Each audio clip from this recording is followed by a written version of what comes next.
Five Nights at Freddy's is a beloved franchise that grew into such an icon. The recent movie has the potential to create a huge universe with sequels and enough lore for countless spin-offs. But there is one particular era in the FNAF universe that hasn't gotten a full spotlight. The Fredbear's Family Diner era hasn't had a full game dedicated to it. All we've gotten so far are a few nods and Easter eggs for Freddy's predecessor. Sure, FNAF 4 takes place around this time period and we play as a crying child, but staying in a bedroom and dealing with nightmares of our imagination isn't enough. A prequel to the FNAF movie universe would be an interesting iteration. So how would a Fredbear's Family Diner movie look? Some argue that the reason we haven't had a game dedicated to Fredbear's Family Diner is because during the diner's heyday, there wasn't any possessed animatronics. The diner had a normal functional Fredbear and Spring Bonnie, so the video game would probably consist of you playing as a security guard, making sure no one breaks in. So yeah, basically a sitting simulator. But a movie iteration of this era would play out different. Matthew Lillard would reprise his role as a younger William Afton. And this movie, set in 1983, would serve as an origin story. Throughout the movie, we would see Afton descend into madness. Keep in mind, certain events may or may not align with the FNAF video game timeline. The movie has already strayed away from that a bit as well. Alright, let's get into it. Act 1 of our fictional movie will establish who William Afton is as a person. We will see his tendencies, what makes him tick, and what he wants to achieve with this diner. A young Afton would be ambitious and very calculated to a degree. Flashbacks will tell the story of a young Afton gaining his inspiration from Fredbear's singing show, which in-game lore details this restaurant as using a real bear performing for customers. This inspiration will loom in Afton's head as he vows to take his already normal boring diner and turn it into an experience people won't ever forget. The movie opens up with Afton watching the evening news in which they're discussing the recent cases of missing people in the area. Afton smirks as if he knows what happened to those people. This will serve as one of the storylines for this film.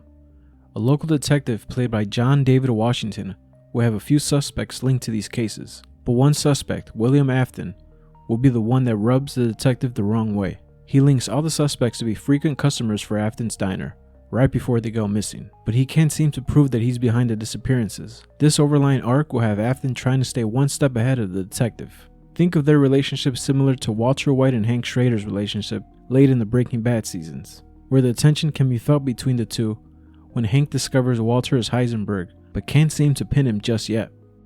William Afton will eventually meet a brilliant engineer by the name of Henry Emily, who will be played by Will Poulter. Henry and Afton will instantly develop great chemistry.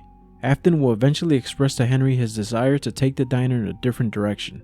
He tells Henry that his daughter Vanessa loves playing with stuffed animals, and he thinks if they implement something similar into the diner, the place would turn into not only a place to eat, but a place for customers to have an experience they will never forget. Henry tells Afton that his daughter Charlotte, on the other hand, has a fear of stuffed animals. She thinks they're going to come to life and attack her.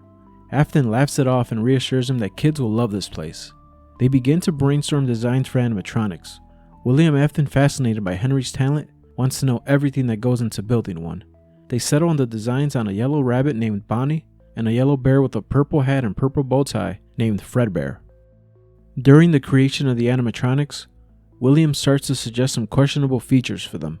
He explains to Henry that the animatronics have to feel lifelike as possible, so he suggests they add crankable spring locks into the suit so that employees can wear them when the animatronic is not performing. Henry argues that those features wouldn't be safe, but William Afton, being the showman that he is, convinces Henry that they'll take every safety precaution possible and that they must give the customers the best experience they can possibly have. Henry dislikes the idea but implements it anyway for the sake of the diner. In the second act, we will see Afton start to embrace the madness even more. Fredbear's Family Diner is finally open and it's an instant success. More money is starting to come in and Henry suggests they reinvest it into the diner, but Afton has his sights set on multiple locations. Henry is starting to become concerned and advises Afton to take a vacation, but Afton angrily refuses and their relationship continues to shatter. Afton later apologizes to Henry and wants to make it up to him by inviting him and his daughter Charlotte into a diner after hours, so that Afton can personally cook them a meal. Henry is hesitant due to his daughter's fear of stuffed animals, but Afton assures him that he'll do his best to make sure Charlotte has a memorable evening. Later that evening, while everyone is enjoying their dinner, Charlotte gets curious about the animatronics and wants to see them in action. Afton, having no problem showing off his diner, turns the power on and gives Charlotte a grand performance. Charlotte starts to get more comfortable around these animatronics and decides to take a closer look at Fredbear. Yeah, I think we know where this is going. As she approaches Fredbear's snout, her curiosity drives her to climb up and take a close look inside his mouth. That's when the spring lock starts to malfunction, and suddenly, Fredbear's mouth clamps shut with Charlotte's head getting caught. Now, side note, I know this would be a very violent scene for a PG-13 movie, so I'm not sure how much of this they would show, or if they would just allude to it. The final act in our film will follow the shattered relationship between William Afton and Henry Emily. Henry will blame Afton for the death of his daughter, and it will drive him to a deep state of anger and depression. Afton decides to close the diner for a short period, while the investigation continues. The detective will dig deeper into the events of what occurred, but Afton knows he has to tie up these loose ends if he wants to continue to have success. One night, a group of teenagers decide to break in the diner in a dare to see if they could vandalize the place without getting caught. To their surprise, one by one the teenagers start to get picked off by none other than a possessed Fredbear animatronic. Afton, watching these events occur at home from his home feed of security cameras, gets a bright idea. Afton starts to leave elaborate evidence for Henry and the detective, as to make it seem that they are closer to get the evidence they need to finally put him behind bars. The evidence eventually leads him back to the diner. Afton, now wearing the Bonnie costumes inside the diner, along with Fredbear waiting to ambush them. The detective and a small team of police officers arrive to investigate the diner, with Henry joining them. Once inside, part of the team gets separated and trapped in different parts of the diner. The Fredbear animatronic starts to come alive and attack the officers. The officers, having never seen anything like that, don't know how to react, but see Fredbear as a threat anyway and begin to shoot at it. The bullets don't seem to be a problem for the possessed animatronic, and he violently eliminates the officers one by one. The detective does his best to try and survive, but Afton, dressed as Bonnie, finishes the job. The only person left alive after the onslaught is Henry Emily, in shock, staring at Fredbear, knowing that the soul of his daughter is involved in this. The Fredbear animatronic doesn't attack Henry. The spirit of Charlotte knows exactly who he is. William Afton then sees the opportunity to finish off Henry himself, so he lunges from the dark and kills Henry. Fredbear sees this and begins to attack Afton.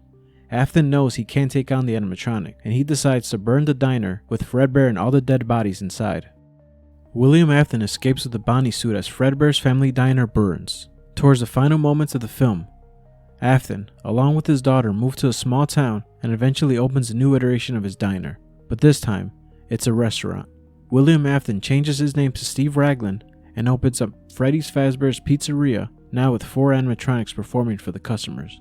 Rumors circulate about what occurred at Fredbear's diner, but no concrete evidence has come out, due to the victims seemingly having vicious teeth marks on their corpses but no animals present at the crime scene.